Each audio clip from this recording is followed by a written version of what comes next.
ඔයාලා දන්නවද ගුලියක් කෑවට පස්සේ වෙන ආතල්ම දේවල් 5ක්.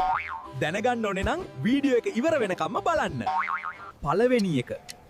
විනාඩියක් යන්න පැය 5ක් යනවා වගේ දැනෙනවා. වෙලාව නතර වෙලා වගේ.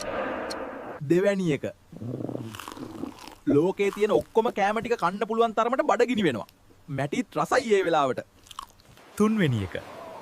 ඇඟට කිසිම බරක් නැතුව වලාකුලක පාවෙනවා වගේ දැනෙන එක. මරු නේද? හතරවෙනි එක. පණ නැති බෝතලයක් දැක්කත් පැය ගණන් hina යනවා. නිකම්ම hina යනවා. පස්වෙනි එක. තමන්ගේ නම පවා අමතක වෙලා මම කවුද කියලා හිතන එක. මමමද? ඔයාගේ ගුලිකන යාළුවට මේක අනිවාර්යයෙන්ම ෂෙයා කරන්න. මේ වගේ තව දේවල් බලන්න ස්මාර්ට් ලංකා AI අපිව ෆලෝ කරන්න. ජය වේවා.